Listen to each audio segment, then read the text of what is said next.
ദൈവവേദനന് അത്ഭുതകരമായൊരു സംരക്ഷണ വലയമുണ്ട്. Because a person who has a prayer life has a great protection cover. ശത്രുവിന് അവനെ ആക്രമിക്കാൻ കഴിയത്തില്ല. No evil can conquer him. പിശാചിന് അവൻ്റെ നന്മകൾ അപഹരിക്കാൻ കഴിയത്തില്ല.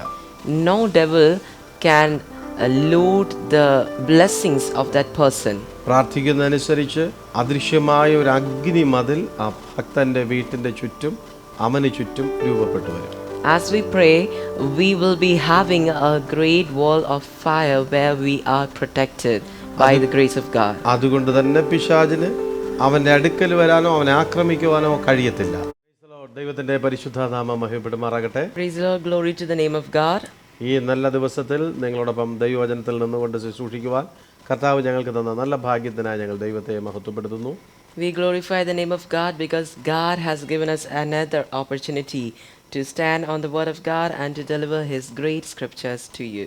ഒപ്പം നിങ്ങളും ദൈവസന്നിധിയിൽ ഭാഗ്യമുള്ളവരെന്ന് ഞാൻ മനസ്സിലാക്കുന്നു. കാരണം ദൈവവചനം ഇന്ന് കേൾക്കുവാനും ദൈവവചനം ഇന്ന് കാണുവാനും ദൈവവചനം അനുസരിക്കുവാനും കർത്താവ് നിങ്ങൾക്ക് ഭാഗ്യം നൽകിയതുകൊണ്ട്. At the same time, you are also very lucky to be in such a situation, such a place that you are also able to hear the word of God, feel the word of God, and also to obey the word of God.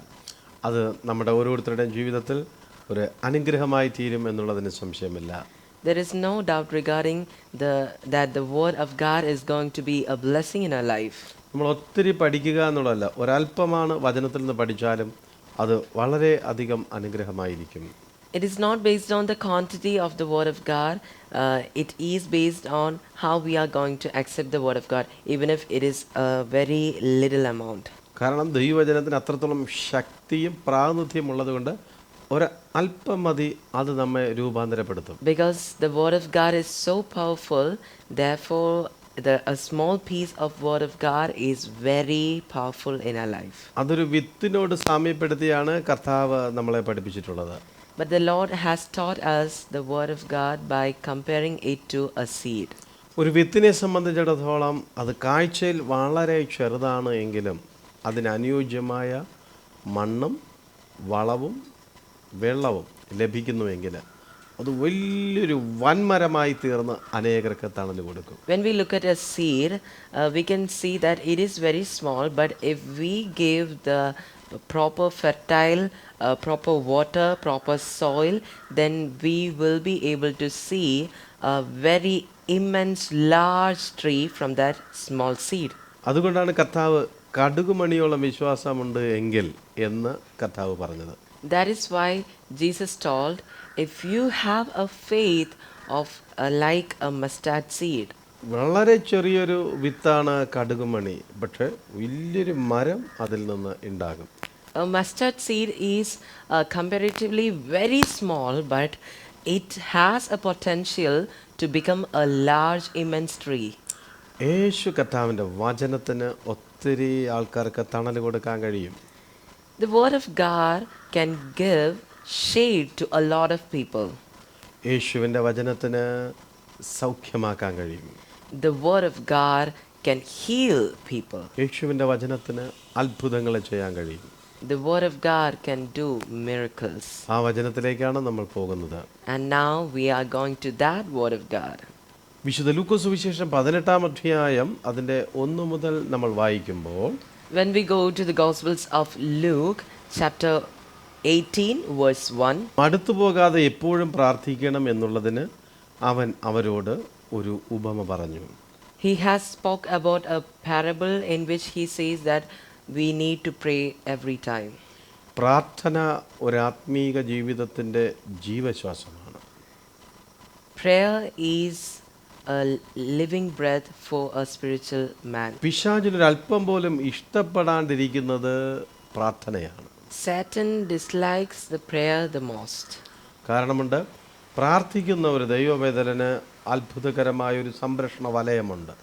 Because a person who has a prayer life has a great protection cover. ശത്രുവിന് അവനെ ആക്രമിക്കാൻ കഴിയത്തില്ല.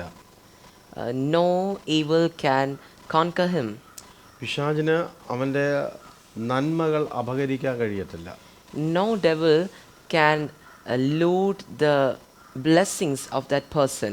പ്രാർത്ഥിക്കുന്നതനുസരിച്ച് അദൃശ്യമായ ഒരു അഗ്നി മതിൽ ആ ഭക്തൻ്റെ വീട്ടിൻ്റെ ചുറ്റും അവന് ചുറ്റും രൂപപ്പെട്ടു വരും. As we pray, we will be having a great wall of fire where we are protected by the grace of God. അതുകൊണ്ട് തന്നെ പിശാചിന് അവൻ്റെ അടുക്കൽ വരാനോ അവനെ ആക്രമിക്കുവാനോ കഴിയത്തില്ല. Therefore, the devil cannot come to that a person who has a prayer life. അതുകൊണ്ട് പിശാച് ഒരു മനുഷ്യൻ്റെ പ്രാർത്ഥനാ ജീവിതത്തെയാണ് ആദ്യം തകർക്കുന്നത്.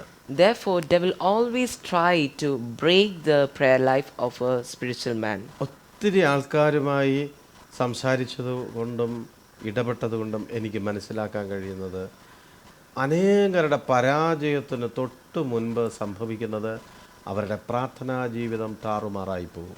As I have talked to a lot of people, and from my experience, I understand that many of the people lose their happiness in their life when they lose their prayer life. പിശാച് പ്രാർത്ഥനാ ജീവിതത്തെ തകർക്കുന്ന സമയത്തുള്ള വ്യക്തി അറിയുന്നില്ല അവന് ദൈവം കൊടുത്തിരിക്കുന്ന വലിയ സംരക്ഷണ വലയം നഷ്ടപ്പെടുകയാണെന്നുള്ളത്.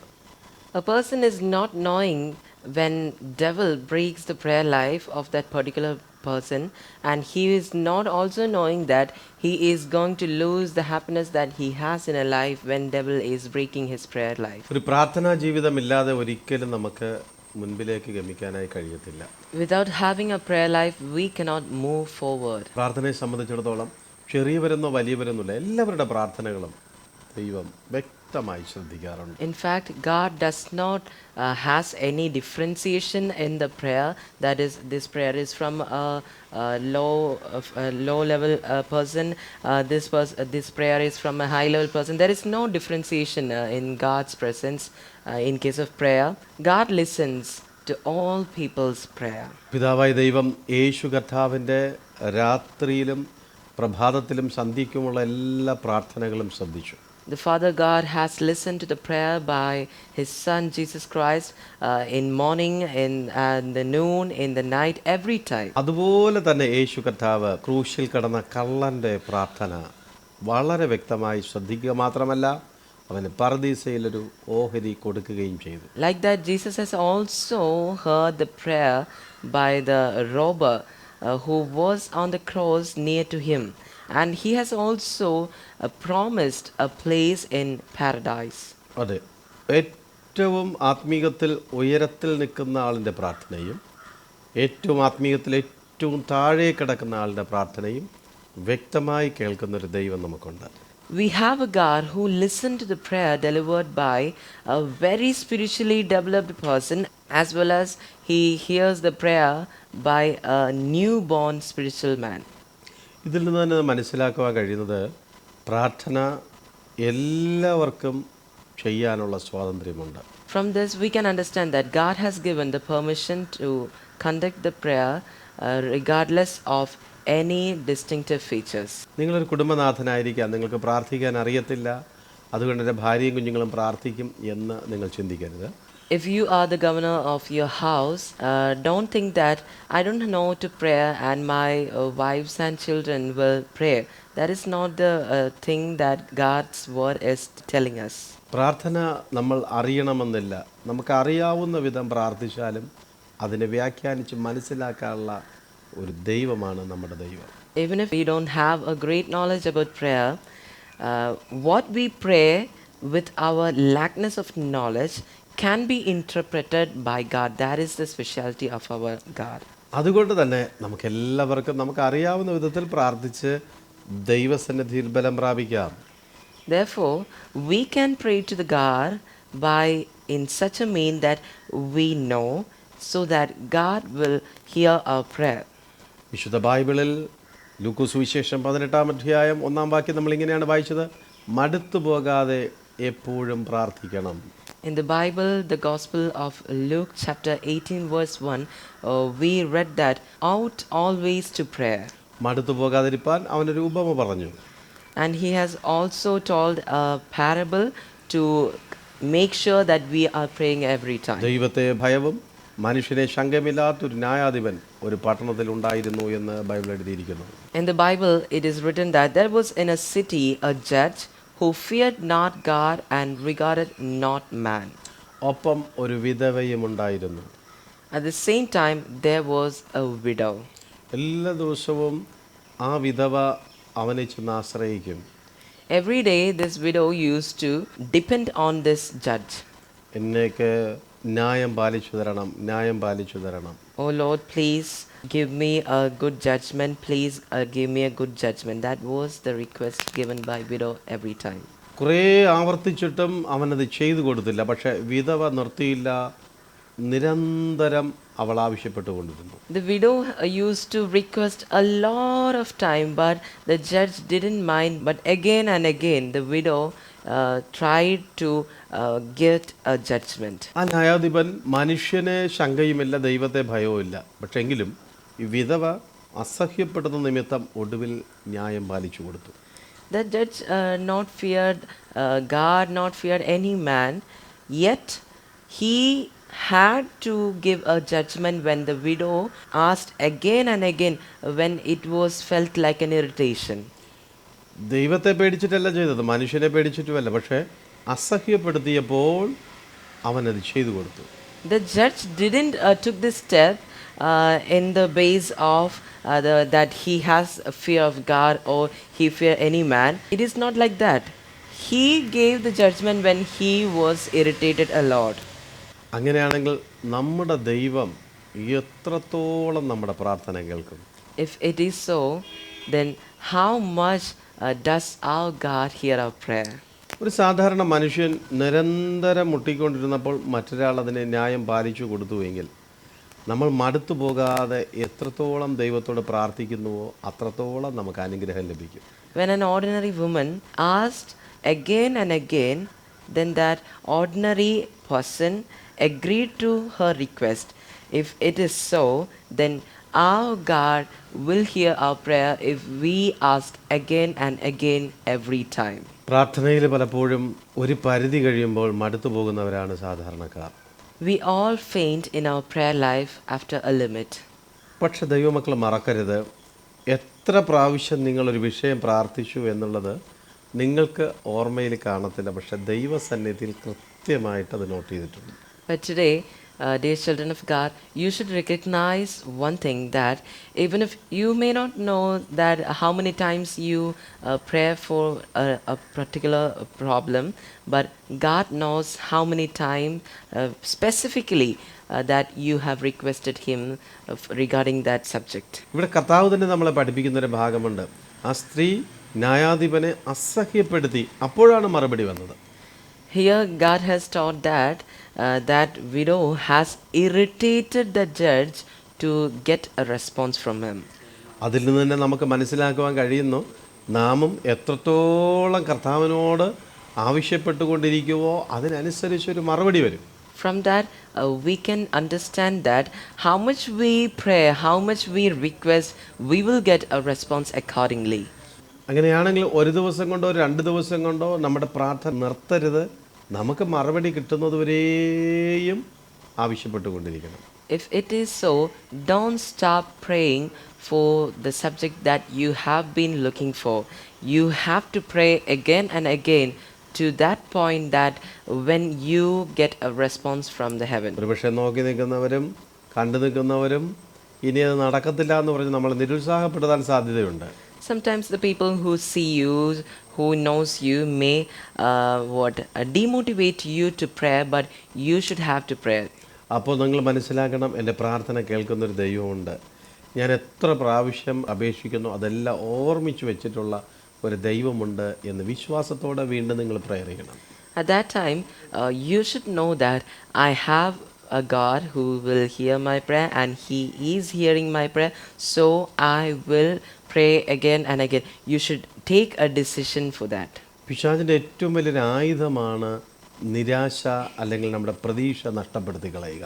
Frustration and losing of expectation is one of a greatest armor of devil. പ്രിയ സുഹൃത്തുക്കളെ, പിശാച് നമ്മൾ വാളും പരിചയം കൊണ്ടൊന്നുമല്ല ആക്രമിക്കാൻ വരുന്നത്.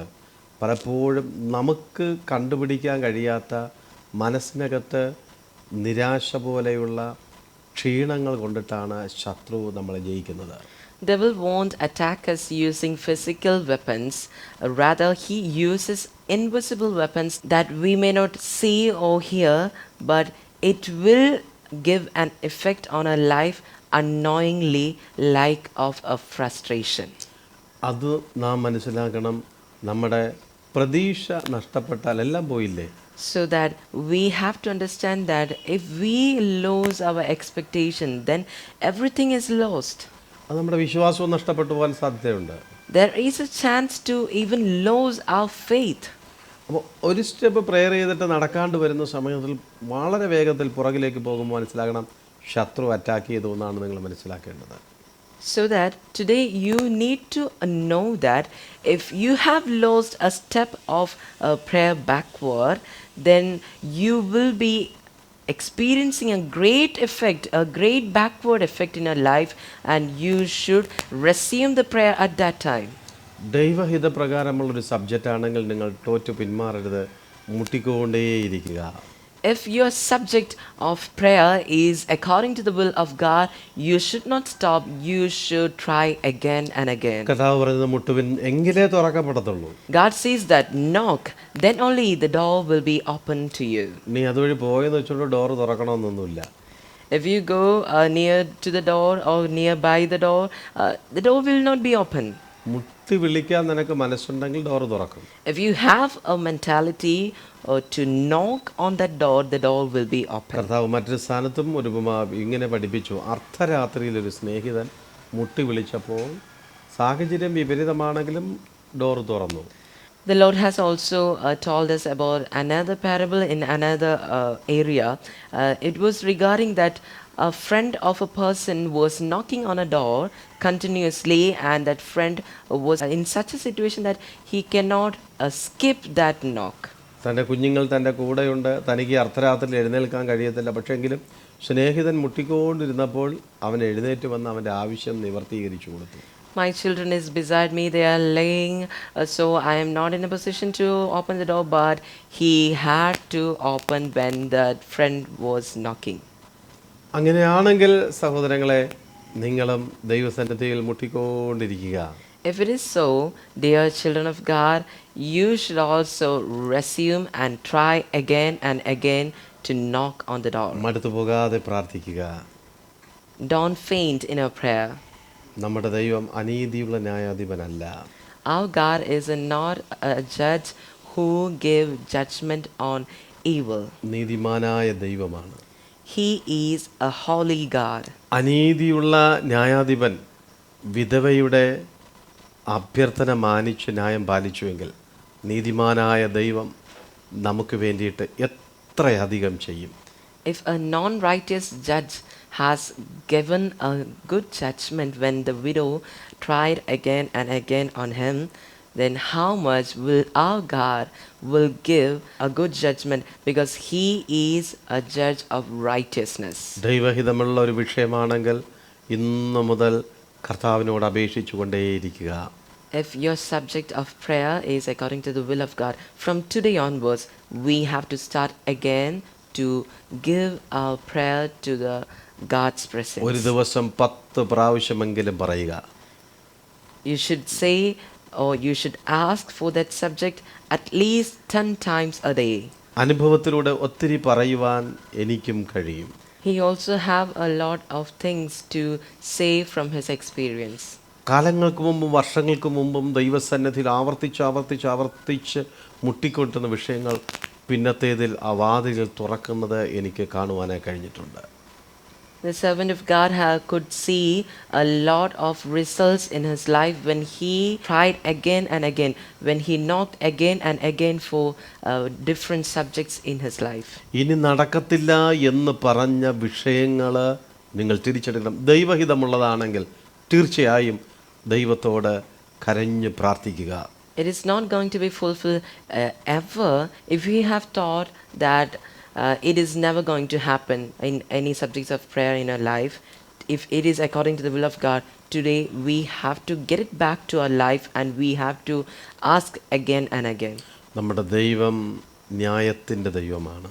Our God is a God of righteousness. അവൻ സ്നേഹത്തിൻ്റെ ദൈവമാണ്. He is a God of love. അവൻ കരുണയുടെ ദൈവമാണ്. He is a God of mercy. നമ്മോട് കരുണ കാണിക്കാതിരിക്കത്തില്ല. He will not turn his face without showing നമുക്ക് his mercy. വേണ്ടിയിട്ട് വാതിൽ തുറക്കാതിരിക്കത്തില്ല. He will not turn away from opening the door for us. മുട്ടി വിളിക്കുന്നവന്റെ മനസ്സ് അറിയാത്തവനല്ല ദൈവം. Our God is not a person who doesn't know the mind of person who is knocking. നിങ്ങളുടെ സ്ഥിതിഗതികൾ ദൈവം നന്നായി അറിയുന്നു. God knows your situation very perfectly. നിങ്ങളുടെ പ്രശ്നങ്ങൾക്ക് യേശു പരിഹാരം നൽകും. Jesus will give solution to your problems. നിങ്ങളുടെ എല്ലാ പ്രശ്നങ്ങൾക്കും യേശു ഉത്തരമാണ്. Jesus is the perfect answer for every of your problems. ആ കർത്താവിന്റെ കരങ്ങളിൽ നമുക്ക് ഏൽപ്പിച്ചു കൊടുക്കാം. Today let us give ourselves to that hands of that God. നമുക്ക് ഒരുമിച്ച് പ്രാർത്ഥിക്കാം. Let us pray together. ഞാൻ നിങ്ങൾക്ക് വേണ്ടി പ്രാർത്ഥിക്കുവാൻ ആഗ്രഹിക്കുന്നു. We like to pray for you. നിങ്ങളും പ്രാർത്ഥിച്ചാലും. You also pray with us. ഞങ്ങളധികമായി സ്നേഹിക്കും പരിപാലിക്കും നല്ല ദൈവമേ, നല്ല സമയത്തിനായി സ്തോത്രം. ദൈവമക്കൾക്ക് എല്ലാവർക്കായി പ്രാർത്ഥിക്കുന്നു. അവരുടെ ആവശ്യങ്ങളിൽ കൂടെ ഇരിക്കുന്ന ദൈവസ്നേഹം അവരുടെ കൂടെ ഇരുന്ന് പ്രവർത്തിക്കണമേ. പ്രാർത്ഥനയെക്കുറിച്ച് അല്പം ഞങ്ങൾ പഠിച്ചു. കുട്ടിപ്പായി പ്രാർത്ഥിക്കുന്ന ഞങ്ങൾക്ക് ഫലം നൽകുന്ന, പ്രതിഫലം നൽകുന്ന, അനുഗ്രഹം നൽകുന്ന ദൈവസാന്നിധ്യം, ദൈവത്തിൻ്റെ കൃപ കഥാവെ അങ്ങ് പകർന്ന് അനുഗ്രഹിക്കണമേ എന്ന് അടിയങ്ങളിപ്പോൾ പ്രാർത്ഥിക്കുകയാണ്, അപേക്ഷിക്കുന്നു. സ്വർഗീയ അനുഗ്രഹം ദൈവമേ ഇവിടെ പകരട്ടെ എന്ന് പ്രാർത്ഥിക്കുന്നു. ദൈവസാന്നിധ്യവും ദൈവകൃപയും അധികമായി ഇവിടെ വ്യാപരിച്ചു കൊണ്ടിരിക്കട്ടെ എന്ന് ഞങ്ങൾ അപേക്ഷിക്കുന്നു, പ്രാർത്ഥിക്കുന്നു. സ്വർലോകത്തിനും ഭൂലോകത്തിനും അധികാരമുള്ള യേശു ക്രിസ്തുവിൻ്റെ നാമത്തിൽ അതങ്ങനെ സംഭവിക്കട്ടെ. മുട്ടിപ്പായി പ്രാർത്ഥിക്കാനുള്ള പ്രചോദനം ഇവർക്ക് ലഭിക്കട്ടെ.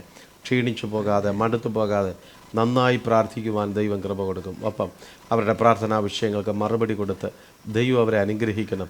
ഇപ്പോൾ തന്നെ ഓരോ വ്യക്തികളുടെ മേലും ഓരോ ഭവനങ്ങളുടെ മേലും ദൈവസാന്നിധ്യം വ്യാപരിക്കട്ടെ. യേശുവിൻ നാമത്തിൽ പിതാവേ, ആമേൻ. Oh Lord, our Heavenly Father, we thank you for giving us a great opportunity to look on the Word of God tonight, Lord. Lord, today we have learned from your scripture that we have to pray always without fainting. Even if there are a lot of powers around us to faint our prayer life, to demotivate us from knocking on you, Jesus. Lord, today we accept your word, and today we train ourselves to knock again and again, request again and again, pray again and again on the subjects which are according to the will of God. Lord, let doors be open tonight for all those people who are very ready to knock on you, Jesus. Bless everybody. Thank you for hearing our prayer in Jesus' name. Amen. Amen. ആമേൻ. ഞാൻ ദാനം ആഗ്രഹിക്കുന്നു എന്നല്ല, നിങ്ങളുടെ കണക്കിലേക്ക് ഏറുന്ന ഫലം അത്രേ ആഗ്രഹിക്കുന്നത്. ഫിലിപ്പിയ ലേഖനം 4-ാം അധ്യായം 17-ാം വാക്യം. ഈ എപ്പിസോഡ് ദൈവസന്നിധിയിൽ സമർപ്പിച്ചിരിക്കുന്ന വ്യക്തിക്ക് വേണ്ടിയിട്ട് പ്രാർത്ഥിക്കാൻ പോകുന്ന സമയമാണ്. ബ്രദർ ബാബു തനിക്കൊരു പ്രാർത്ഥനാ വിഷയമുണ്ട്. നമ്മളെല്ലാവരും ഇന്ന് ഒരുമിച്ച് പ്രാർത്ഥിക്കാൻ വേണ്ടിയിട്ടാണ് ഈ എപ്പിസോഡ് ദൈവസന്നിധിയിൽ സമർപ്പിച്ചിട്ടുള്ളത്. തൻ്റെ സ്കിന്നിലുള്ള അലർജി മാറുന്നതിന് വേണ്ടിയിട്ടാണ് ഈ എപ്പിസോഡ് സമർപ്പിച്ചത്. സഹോദരങ്ങളെ, ഞാനത് പരിചയപ്പെടുത്താനുള്ള കാരണം നമ്മുടെ പ്രാർത്ഥന വളരെ വിലപ്പെട്ടതാണ്. ദൈവസന്നിധിയിൽ വിശ്വസിച്ചുകൊണ്ട് നമ്മൾ യാചിക്കുമ്പോൾ അത് അനുഗ്രഹമായിരിക്കും. മാത്രമല്ല, നമ്മൾ ഒരുമിച്ച് പ്രാർത്ഥിക്കുന്നുവെങ്കിൽ തീർച്ചയായിട്ടും അത് ബ്രദറിനൊരു അനുഗ്രഹമായിരിക്കും. നമുക്കൊരുമിച്ച് ദൈവസന്നിധിയിൽ പ്രിയ ബ്രദറിന് വേണ്ടിയിട്ട് പ്രാർത്ഥിക്കാം. ഞങ്ങളെ ആഴമായി സ്നേഹിക്കുന്ന നല്ല ദൈവമേ, ഈ എപ്പിസോഡ് കർത്തൃ സന്നിധിയിൽ സമർപ്പിച്ച ലളിതാശനെ നിൻ്റെ കരങ്ങളേൽപ്പിക്കുന്നു. ഇതിൻ്റെ എല്ലാ ചിലവുകളും വഹിക്കുന്ന മുഖാന്തരം തനിക്കൊരു പ്രാർത്ഥനാ വിഷയമുണ്ട്. തൻ്റെ സ്കിന്നിലുള്ള എല്ലാ ഡിസീസും പൂർണ്ണമായി മാറുവാൻ ₹1 ഇതിന് വേണ്ടിയിട്ട് ആശുപത്രിയിലോ മറ്റ് സ്ഥലങ്ങളിലോ ഒന്നും ചിലവഴിക്കേണ്ടുന്ന സ്ഥിതി വരാതെ ഈ നിമിഷം തന്നെ ഞങ്ങൾ ഒരുമിച്ച് അദ്ദേഹത്തെ അനുഗ്രഹിച്ചു പ്രാർത്ഥിക്കുന്നു. ആ രോഗങ്ങളെ യേശുവിൻ്റെ നാമത്തിൽ പുറത്താക്കുന്നു. ആ രോഗബന്ധനങ്ങൾ പരിപൂർണമായി മാറ്റി അദ്ദേഹത്തിനൊരു സൗഖ്യം നീ കൊടുക്കണമേ. യേശുവിൻ്റെ നാമത്തിൽ, യേശുവിൻ്റെ നാമത്തിൽ എന്നെ മാനിക്കുന്നവനെ ഞാൻ മാനിക്കും. ദൈവവചനപ്രകാരം തൻ്റെ ധനം കൊണ്ട് അങ്ങേ മാനിച്ച ഈ സഹോദരനെ കർത്താവെ അങ്ങ് മാനിച്ച് അനുഗ്രഹിക്കണമേ. യേശുവിൻ നാമത്തിൽ ആമേൻ.